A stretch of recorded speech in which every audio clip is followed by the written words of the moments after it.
hey, what are you doing? Don't do that. Don't do that. Sweetheart, sweetheart. Can you stay in your seat? Can you not kick out your seat, please, honey? Here, look.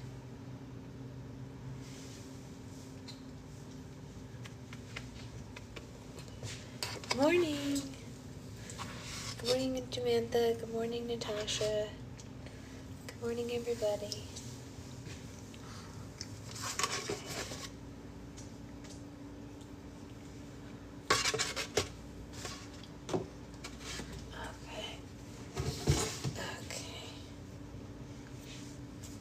How's everyone doing? Good morning, Amanda.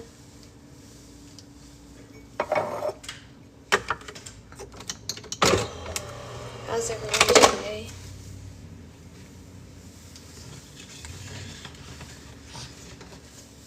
That's good. Until the camera turned on, she was sure acting like she was sleepy. And now she is jumping out of her seat, as you can see. Can we not do that? Can we sit down? Do you want to sit down, nice girl? Do you want to sit down like a nice girl? Hey, Christy. Okay, Mommy needs to use her hand, okay? So I need you to stop for a second, okay? I can't pour milk if you're trying to get in front of the camera. Nope. Nope. You gotta stay over here. Driving to a meeting will be on past 11. Okay, yes. I hope it's a good meeting. I don't know. Stephanie also has a meeting today. Yeah, her feet are pretty cute. I agree. Pretty cute little feet. Never thought I'd like feet so much. Ooh, toesies. Toesies.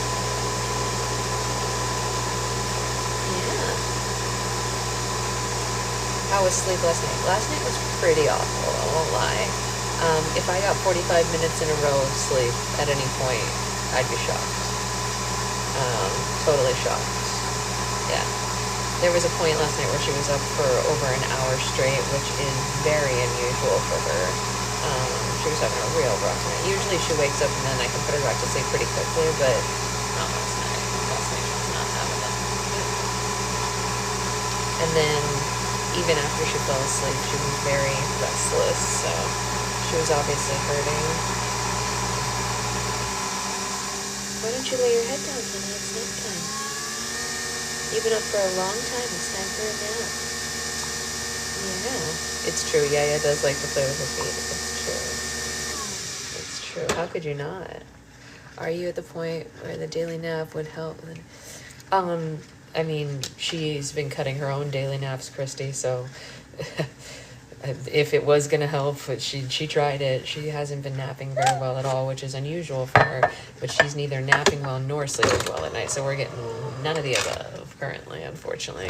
I wish I could say we were getting one or two, but we're getting neither. Yeah. Oh, you didn't miss it. I didn't say it. It's not up to you. You didn't know.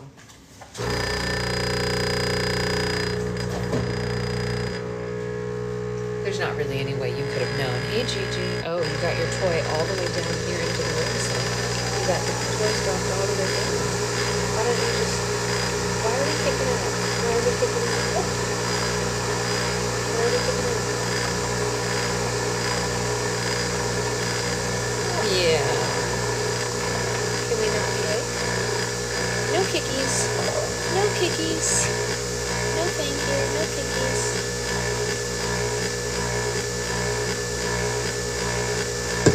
Yeah, I'm about as tired as I look. If you think I look tired, that's probably true. Good morning. Is she feeling better today?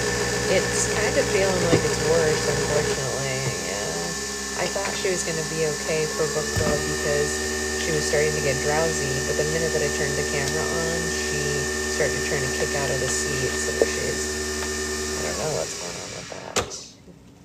I don't know. But we'll see what happens. At At least for the moment, she's quiet. Let's see if that continues. Don't you know?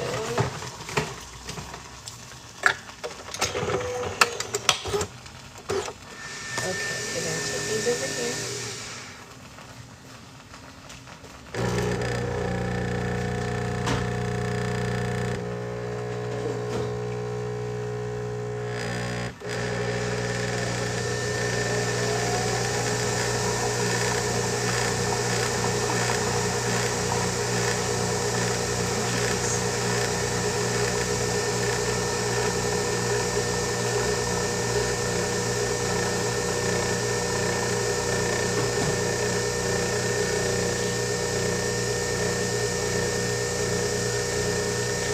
Don't want to sleep? Hey, what's wrong? Why? What's wrong? Honey, nothing even happened. We're just standing here. What's wrong, sweetheart? Sweetheart. Here, your toy's right here. You don't have to drop it. And then get mad. You don't have to be mad because you dropped your own toy. It's right here. Honey. My daughter was Colfer until she was 18 months and never napped again until she was adult. Oh my goodness. I wish I could get to 18 months. That would be amazing. We're not even close. Does she have a tummy time so she can see herself? She does have a tummy time mirror. Yeah, I don't know what it is because she loves the mirror, but it's not cutting it during book club. Even seeing me during book club is not cutting it. We tried that yesterday and that did not do the trick, which it used to. Yeah, it used to do the trick, huh?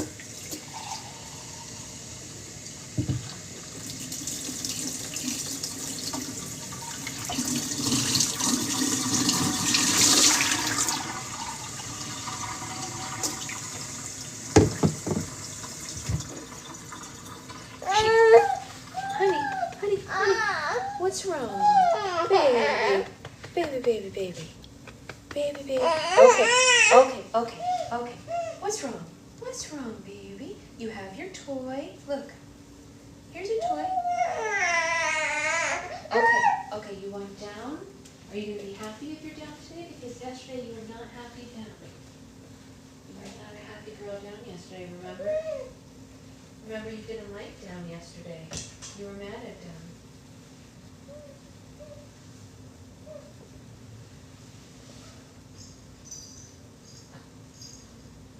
Okay.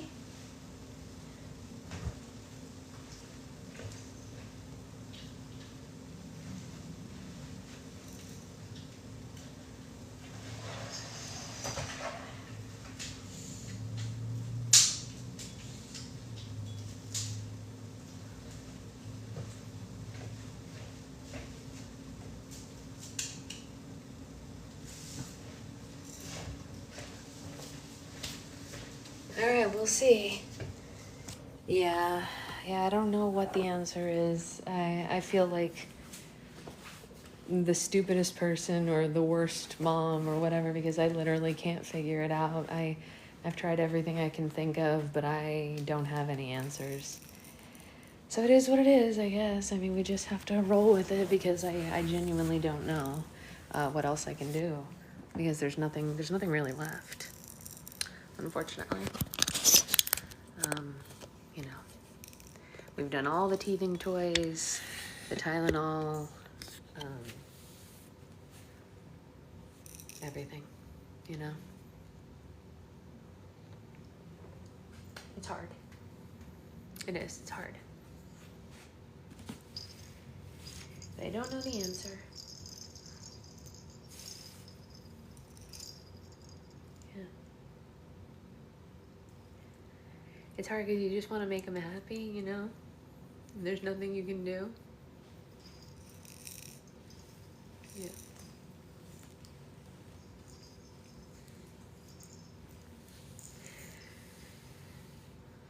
Yeah. It's okay. I'm sorry. I didn't mean to cry. Yeah. Sorry.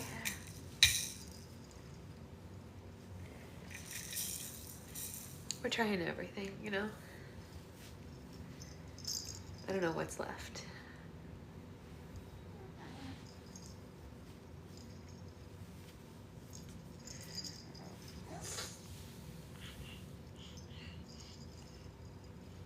Yeah, we are trying. We're definitely trying.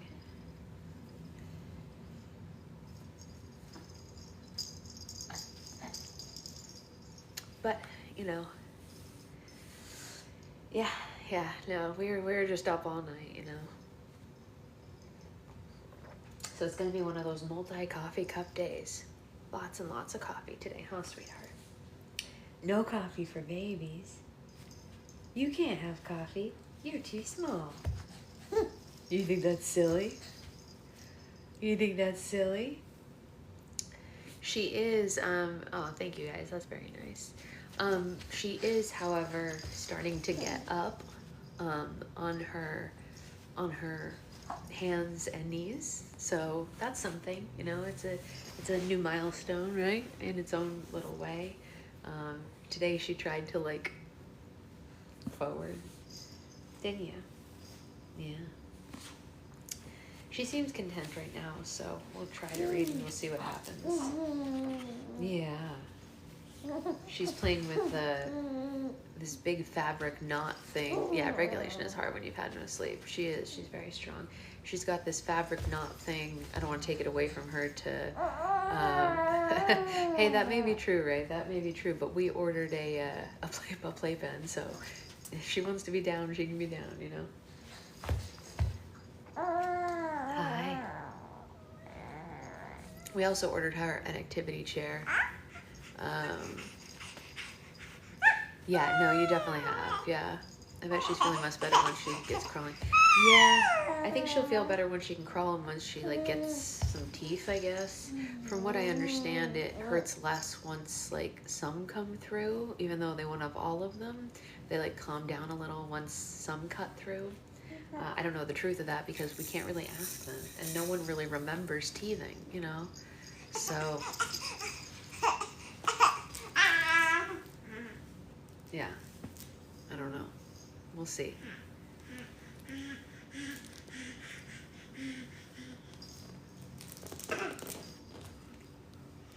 What are you doing? Which one do you want? You want this one? You want your llama? All right, well, let's try to read and see what we can get through, and we'll do our best, right? All right. Connor kept looking up at his sister, hoping that she would turn around so he could make some sort of gesture and make her understand how serious this situation was. Alex could feel her brother's eyes on the back of her head, and so she remained facing forward, ignoring him. And then, the worst possible thing that could have happened, happened. The Land of Stories began humming in the quiet classroom from inside of Alex's bag. She looked back at her brother, finally making eye contact. What were they going to do? Mrs. Peters had been so caught up in her lesson plan that she hadn't heard it earlier. Was it possible for her to miss it again? What was that noise? Mrs. Peters demanded, and all of the students were looking around the room, wondering the same thing.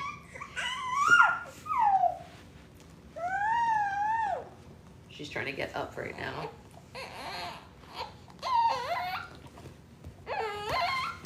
Honey, here, just play with your toys. You don't need to be up right now. Here, read Poppy on the go. There you go. Mrs. Peters got up from her desk and started searching around the room like a coyote sniffing out its prey. She walked up and down the aisles of desks, getting closer and closer to Alex. Honey, if you force yourself to be in that position... I know, but you don't have to be like that. Why don't you sit like this? You know how to sit. It's so comfy. Here, yeah, you sit. You sit so well. Yeah, why don't we sit? There you go. Look at all those toys. You get to sit with all those toys. If anyone knows what that is, they better tell me before I find it, the teacher warned, and Alex could feel her heartbeat in her throat. There was no telling what could happen if her teacher found the book. She could only imagine what a fuss the school would make of the discovery. Perhaps they'd even call local news stations. Perhaps the government officials would take the book away for experiments and testing. Perhaps her family would be taken away because they'd been in such close proximity to it. Mrs. Peters arrived at Alex's desk. Miss Bailey, is there something in your bag? She asked her, and all the color in Alex's face drained away.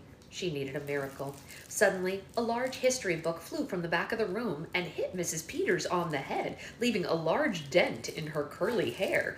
The entire class turned to the back of the room and saw Connor's hand extended. He had just thrown a book at their teacher. Mrs. Peters' face turned bright red. A charging bull would have seemed harmless compared to the way she was looking at Connor. "Mr. Bailey, what on earth has gotten into you?" she screamed. The whole school must have heard her. For a brief moment, Connor saw his entire life flash before his eyes. He thought he was about to die. His face was so white he was almost transparent. "I'm sorry, Mrs. Peters," Connor whimpered. "There was a bee. I didn't mean to hit you," he lied. Steam was practically coming off of the teacher's ears and nostrils. "Detention, Mr. Bailey, for the rest of this week, next week, and the week after that," Mrs. Peters said, and she returned to her desk and immediately began filling out every detention slip that she had in her possession. Thankfully, the room had become so tense that everyone had forgotten about the humming sound, and even more thankfully, they hadn't noticed it slowly fade away. Connor's mission was accomplished. He knew he had done the right thing. Well, not as a student, but as a brother. Soon the bell rang and all the students left their desks and filed out of the classroom, except for Connor, who remained seated. Alex walked up to him. "Thanks for that," she said. "Yeah, you owe me one," Connor told her, and she nodded and then left the classroom to walk home, alone. Connor remained seated until Mrs. Peters finished filling out the detention slips. "Come here, Mr. Bailey," she said. Connor approached her desk as if it were on fire. "Throwing things in my classroom will never be tolerated. Do you understand me, Mr. Bailey?" she said, heavily pronouncing each syllable of each word. "One more incident like that, and I'll have you expelled." He gulped and nodded. She handed him a large stack of detention slips. "Your mother will need to sign all of these," Mrs. Peters told him, and he nodded again. "Look, I'm really sorry," Connor said. I hope I didn't hurt you." He was so genuine that even Mrs. Peters could sense his regret. She knew that deep down Connor had always been a good kid, a horrible student, but a good kid nonetheless. "Oh, it's all right, Mr. Bailey," she said. "I believe I may have underestimated the effect your family's situation has had on you and your sister. I'm going to contact your mother with a list of different after-school programs I think that you and your sister should take part in, as well as a list of self-help books that might be beneficial." And Connor nodded in agreement. "I think that if you had some place to escape once in a while, it would help you deal with whatever you're going through," she said. And Connor continued nodding. If there were ever a time in his life when he needed an escape from reality, it was now, and he was sure that his sister would agree. And then, like lightning, the thought hit him. "Oh my God, Alex," Connor thought. She's gonna travel into that book herself. That's why she's been holding on to it. That's why she refused to get rid of it." Connor dropped all the detention slips and bolted towards the door. "I'm sorry, Mrs. Peters. I cannot go to detention today. Something has come up." "Mr. Bailey, you get back here right now," she yelled after him, but it was too late. He was already gone. Connor was running as fast as he could down the street. Alex had gotten so much of a head start that would it even be possible for him to make it home in time to stop her? What if she was already gone by the time that he got... Whoop. Honey, that wasn't very nice. They didn't want to get knocked over. They didn't want that. Nobody wanted to be knocked over, sweetheart. They didn't want that. No, they didn't want to get knocked over. You got to be nice to your friends. We don't knock our friends over. What's near your eye? Give it to me. I got to get... Hey. We can't have things go near our eye. Come here. Look at Mommy. Look at Mommy. It's too close. It's too close to your eye. There you go. Oh, it's just an eyelash. That's okay. Get it out. Okay. All gone. All gone eyelashes. It was a fun ride. She's in her influencer era. Yeah, tell me about it. Here you go. Look at this. Look at that. That was kind of silly. That was kind of silly, honey. Okay, you know what we're going to get? Mommy prepped a grape pop. Yes, Mommy prepped a frozen grape pop for just such an occasion. But you got to give me a second to get it. I have to get it out of the freezer.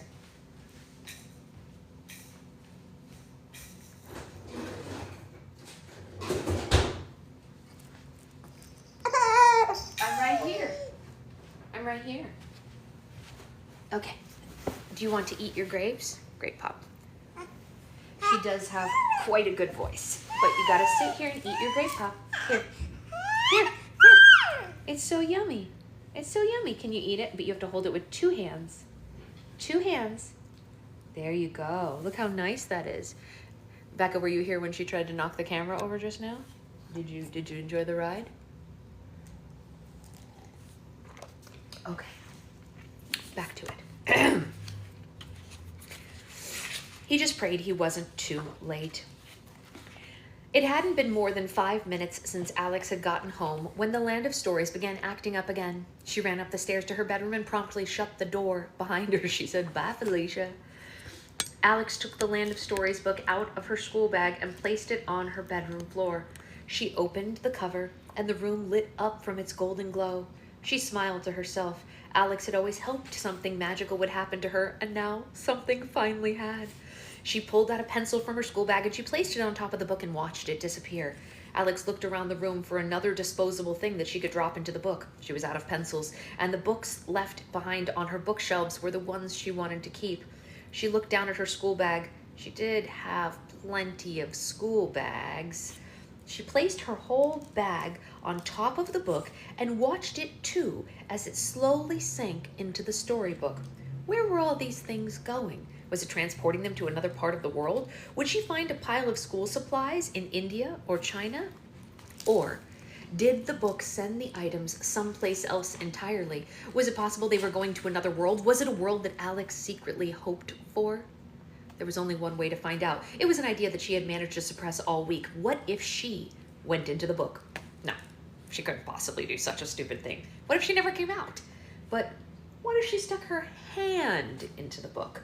What would happen then? Would it hurt? Would her whole arm disappear? Alex's curiosity overruled her caution, and she sat on her knees and bent over the book very carefully. Alex started with just fingertips. So far, so good. There was no pain. She only felt a warm, tingling sensation. Alex reached in further.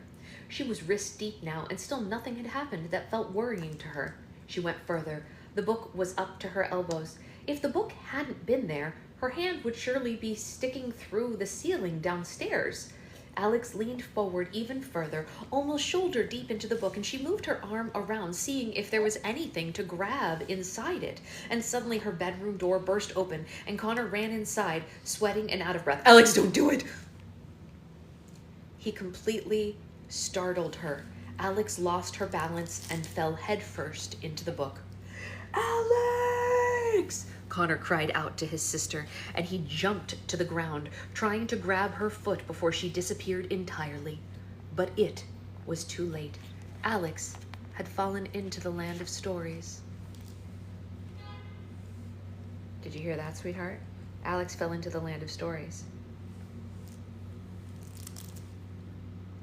I know, I need more molds so I can have more grape pops prepped. I admire people that can read. Oh, thank you. That's so sweet, Debbie. It's definitely a skill. It's something that can be learned, but it definitely is a skill, for sure. Yeah. Well, that's wild, huh, honey? Is that crazy? Alex is in the book, you guys. She's inside the book. Are we ready to read chapter 5? Guys, this is a really exciting moment. I don't know if Naisa's here. Naisa, are you here? Those who know.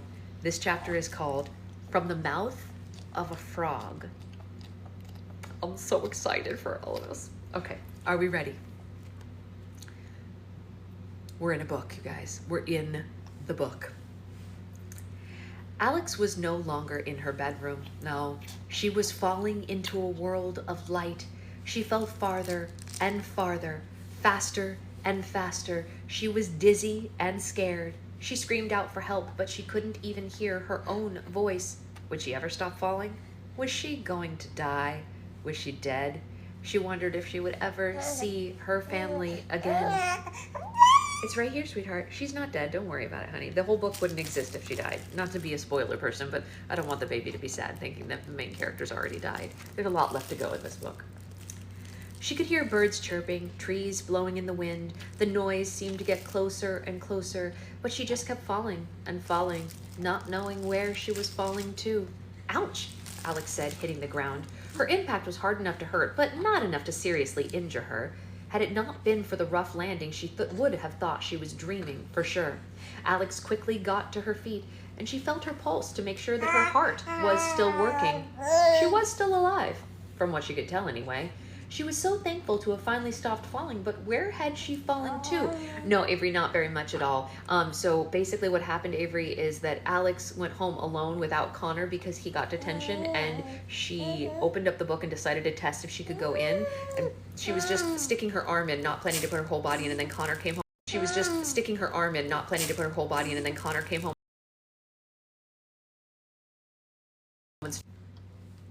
Sorry, someone just tried to call me.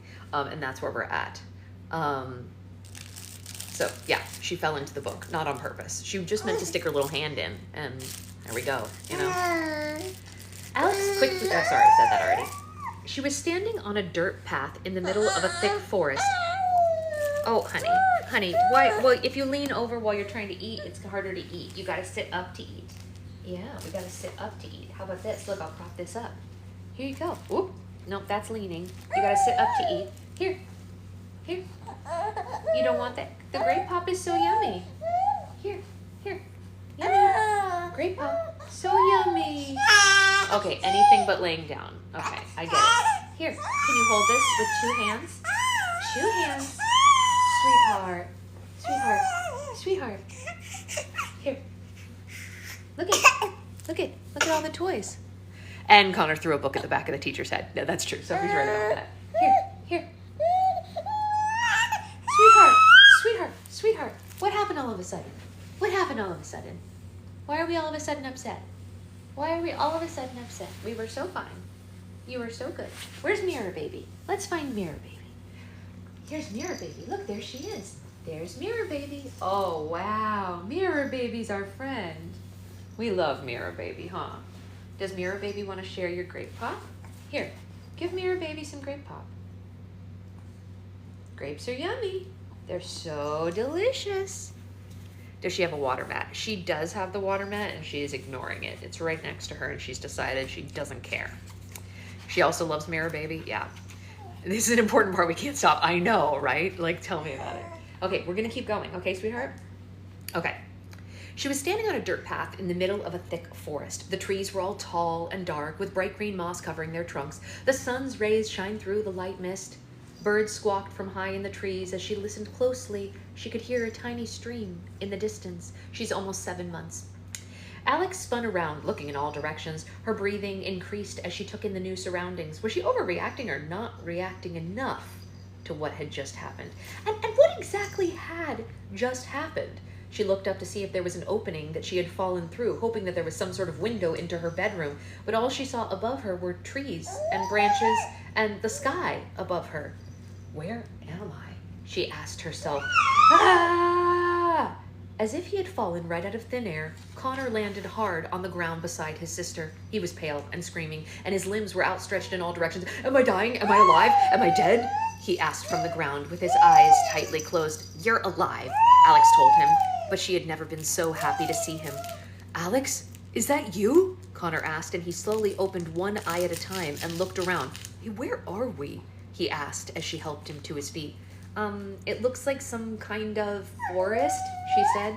It was unlike any forest they had ever seen in real life, at least. The colors were so vivid, the air was so crisp. It was as if they had fallen into a painting that Alex was positive she had seen somewhere before. Hey, look, Connor said, pointing to the ground. All our pencils. The path was littered with pencils. Alex had been dropping them into the book all week. She also found her school bag and a few of her dirty socks in the middle of the mess. But where were all the books that she had dropped into the land of stories? So this is where they all went, Alex said. Okay, yeah, but where is here? Connor asked. How far away from home are we? Alex couldn't answer him. She was starting to become just as worried as he was. They were worse than lost. This is all your fault, Alex, he said. My fault? She yelled. We wouldn't be here if you had just knocked on my door instead of barging in like the house was on fire.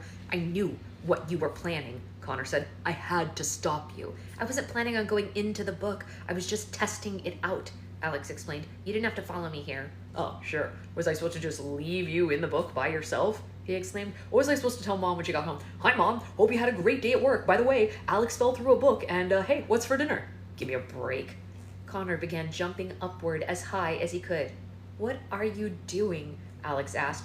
We fell from somewhere up here. There's got to be a way back, he said, but all his jumping was pointless. Connor eventually tired himself out and he took a seat on the ground against a tree trunk. What if we were transported to another country or something? Connor asked, his forehead becoming more wrinkled the further he thought about it. How long is it going to take for Mom or someone to find us? And suddenly the ground started shaking. A powerful rumbling consumed the whole forest. Branches of trees shook. Small rocks on the ground began jumping as something massive moved closer to them. Oh my God, what's happening now? Connor yelled. Let's take cover, Alex said, and she grabbed her bag and the twins ran off down the path into a forest a little ways away and took refuge behind a particularly wide tree. They couldn't believe what they were seeing. A huge cavalcade of soldiers on white horses rode right past them. Their armor was clean and shiny. They carried green and silver shields with large red apples painted on them, and they waved a flag with the same design. Alex, did we go back in time? Connor asked anxiously. That looks like something straight out of medieval times. The pencils were obliterated under the horses' hooves. The soldiers were moving at such a fast and forceful pace that none of them even noticed the awestruck twins peeking out from behind a tree. Here, no, sorry, Mirror Baby's right here. She's right here, honey. Look, Mirror Baby's right here. Alex was fixated on their shields. The red apple was such an odd thing to display on a shield, but there was something familiar about it. She just couldn't put her finger on what it was. The slow rumbling faded away as the soldiers disappeared down the dirt path, and the twins stayed behind the tree for a few more moments, making sure that the path was clear. I don't know about you, but I've had about as much excitement as I can handle for one day, Connor told Alex, and a poster was pinned to a nearby tree and caught Alex's eye. She walked over to it and she pulled it off the tree for further inspection. It was old, it was faded, and a picture of a disgruntled-looking girl with curly blonde hair was centered on it. Hey, look at this. Honey, look at this. You don't want it? Sweetheart, sweetheart, sweetheart, sweetheart, sweetheart, sweetheart. It's right here, it's right here. Mirror Baby didn't go away. She's right here, sweetheart. Look, she didn't go anywhere. She just fell down for a second. Hi, my angel. You're okay. Doesn't that taste yummy? Look at the grapes. It's a grape pop. Yummy. Isn't that so yummy? Is that so yummy? Can you hold it with two hands? Two hands. Two hands. It's too heavy for one hand. Two hands. Two hands. Good job. That's so good. You're doing great. Mirror Baby's watching you. Look how much she thinks it's cool. Mirror Baby also has a grape pop. Very nice for Mirror Baby. The poster read, wanted, dead or alive, Goldilocks, for burglary, thievery, and running from the law. Alex's face went white. She stopped breathing for a moment. She had now realized where they were. No wonder the trees had been so recognizable. She'd seen so many pictures of them growing up.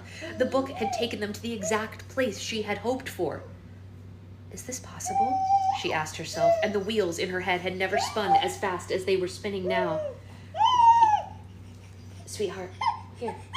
Honey, honey, honey, honey, honey, honey, honey. Baby, baby angel. Sweetheart, sweetheart, what's the matter? What's wrong, baby? Hey, hey, hey, hey. You just want Mommy to hold you? Okay. Mommy will hold you. We'll hold you just like this. Okay. Is what possible? Connor asked. Don't you know where we are? Or sorry, do you know where we are? I think so, Alex told him. Well, where? Okay, no, this isn't good either. You don't want Mommy to hold you? So you don't want Mommy to hold you, but you don't want to be down. Oh, bonk. Do you want to be down or do you want Mommy to hold you? Those are really the only options in the whole wide world.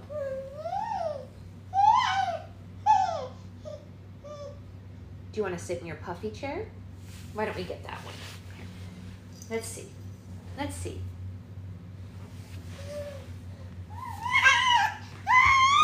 Oh, honey, I moved for 2 seconds, and I barely moved away from you. I moved like a half a foot. A half a foot, honey. Here. Why don't you sit here? Look at this. Is that nice? Is that so nice? And you can have your otter with you and Mirror Baby. Look at that. You have so many options. And your great pop is here too. I think you want it more than you think you do. Here you go. Here you go. Look how tasty that is. If you chew on it, Mirror Baby will chew on hers too. I know that seems crazy, but it is the truth. That Mirror Baby, she's always copying everything this girl does. But whatever. Flattery, right? Yes, imitation is the highest form of flattery, and Mirror Baby just loves you. She thinks you're so cool. Is what possible? Connor asked. Do you know where we are? I think so, Alex told him. Or where? Connor asked, fearing the answer. Connor, we went into the book, she explained, but he wasn't following her. I think we're actually in the land of stories. She handed him the wanted poster and he read it and his eyes grew as wide as a lemur's. No, this cannot be happening. This is crazy, he said, shaking his head, and he handed the poster back to his sister as if it were infected with rabies. He couldn't believe what she was saying. He didn't want to believe what she was saying. Are you telling me that we're in the fairy tale world? I'd recognize this forest anywhere. It's straight out of Grandma's book, Alex said with an unplanned smile. But it makes perfect sense. Where else would the book have taken us? We just fell through a book, Alex. Nothing makes sense, Connor said. All right, so are we stuck here or what? How do we get home?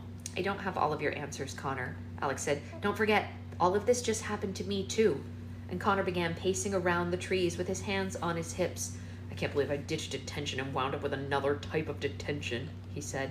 Alex was rather grateful that her brother had come after her. They had lived together all their lives and had been in the same classroom since kindergarten. She didn't know if she could handle being in another dimension all by herself. I hope you're happy, Alex, Connor said. I told you that we should have thrown that book in the creek. Enough with the blaming, Alex said. It doesn't matter how we got here. The point is that we're here now. What matters is finding someone who can help us get home. Excuse me, may I help you? A proper voice said behind the twins, and they jolted at the sound of another voice beside their own. They turned around to see who it had come from, and once they saw it, they both wished that they hadn't. Standing behind Alex and Connor was what was it best could be described as a frogman? He was tall. He had a wide face, big, glossy eyes, and shiny green skin. He wore a dapper three-piece suit and carried a large glass of lily pads. Forgive me for eavesdropping, but I am rather good with directions if you need some, he said with a very wide smile. Alex and Connor were so petrified that they were paralyzed. If they needed any more evidence that they were in the fairy tale world where this was their proof. You look awfully young to be in the forest by yourselves, the frogman said. Are you lost? Connor let out a high-pitched squeal that lasted much longer than it should have. Please don't eat us, he said, and he dropped to the ground in a fetal position, and the frogman looked at him with a frown. Young man, I have no intention of eating you, he said. Is he always like this? The frogman asked Alex, and Alex responded with a squeal that was almost identical to the one that her brother had made. I know, don't worry, I'm used to people screaming, the frogman told them. Get it out of your system now, the shock will only last a minute. We're sorry, Alex finally managed to say. It's just that where we're from, there aren't very many, frog people. Sorry if that isn't the politically correct term for whatever you are. Connor let out another high-pitched noise. It wasn't a scream this time, but it was embarrassing nonetheless. The frogman studied their faces and paid special attention to their clothes. Where exactly are you from? Pretty far from here, Alex said. A piercing set of wolf howls echoed through the forest then. All three of them jumped at the sound, and the frogman looked around the trees with big... Are you trying to be the wolves? Hey, look, right here. You just dropped it, that's all. Hey. Look it, there's also this. Hey, baby, there's plenty of toys. You have so many options. You have so many options.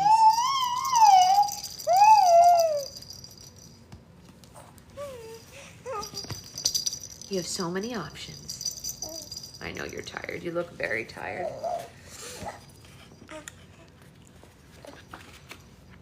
It's getting dark, the frogman said. We better get inside. Please, follow me home. It's just a few-minute walk from here. Nice try, Connor said, and the wolves' howls echoed again. This time they were getting much louder than the first time. Wherever the wolves were, they were getting closer. I know I look scary, said the frogman to the twins, but I'm nothing compared to some of the creatures that lurk around these woods at night. I promise, I will not harm you. There was such concern in his eyes, it was hard not to trust him. The frogman took off at a brisk walk deeper into the forest, and you're making me mess up my words, baby girl. Alex nudged Connor. Hey, we better follow him. Are you crazy? I'm not going home with a giant frog, Connor whispered to her. What do we have to lose? Alex asked. Besides our lives, Connor said. But despite his protest, he was dragged up by his sister and pulled in the direction that the frogman was leading them. The twins hurried behind the frogman for a good while. They zigged and zagged between the trees. They jumped over boulders. I'm doing my best. Avery, I know it sounds funny, but I'm doing what I can to keep her entertained. They zigged and zagged between the trees. They jumped over boulders and tree roots that stuck up from the ground. The deeper they went into the forest, the thicker...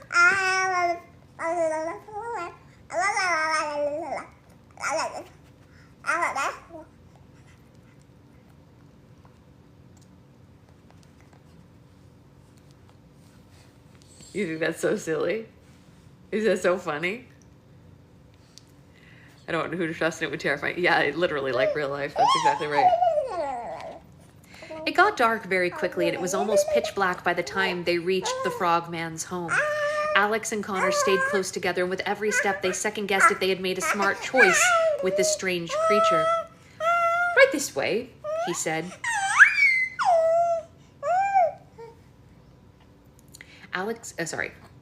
The frogman brushed aside some dead vines growing over a large wooden door that was camouflaged into the side of a small hill.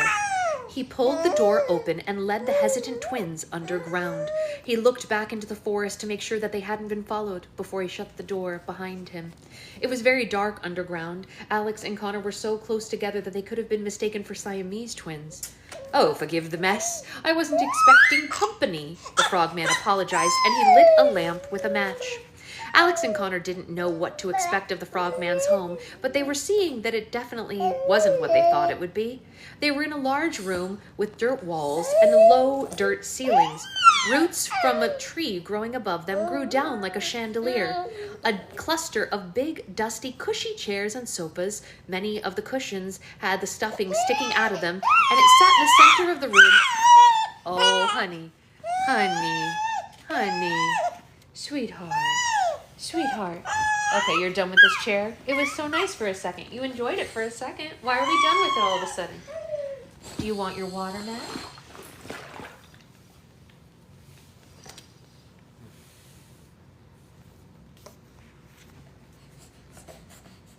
We're only willing to do each thing for a few moments this time right now. Yeah? How can you get so bored so quickly? You can't possibly get bored that quickly. Everything in the world is so new. You have to enjoy it for a little longer.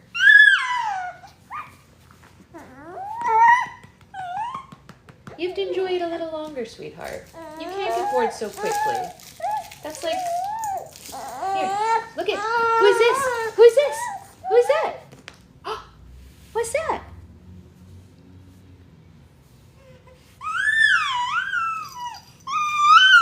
Sweetheart. Sweetheart, you gotta let yourself enjoy things a little more. There you go. No teeth have come through yet, unfortunately.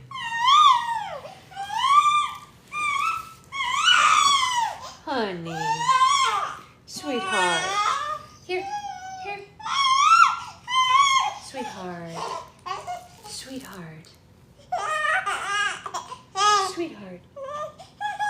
Do you want this off? Is it too wet?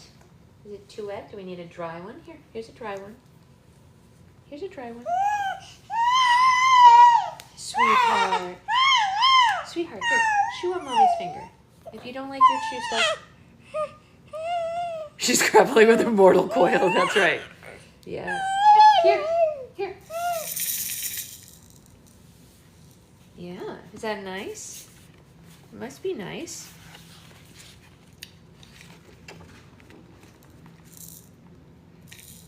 Nearby, teacups and pots hung from hooks over a tiny kitchenette.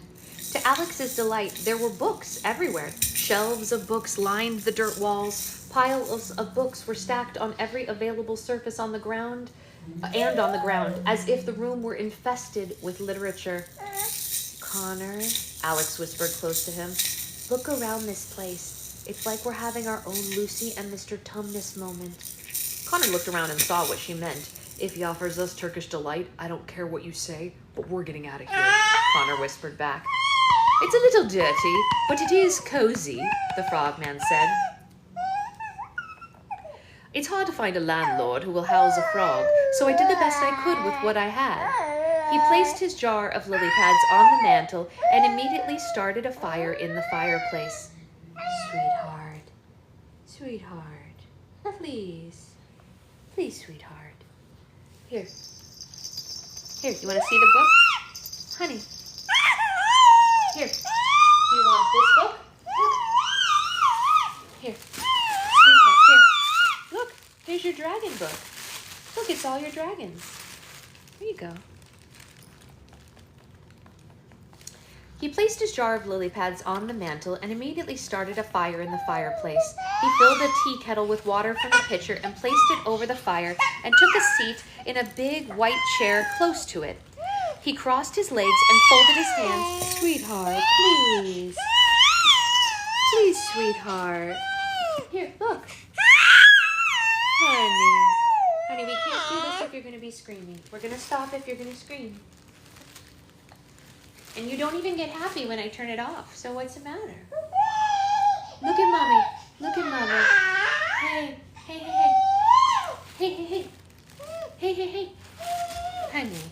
Honey.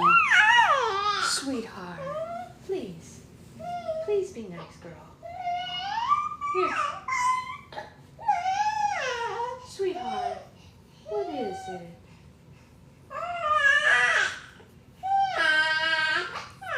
Okay. All right. If that's it, then that's it. Here. What about this one?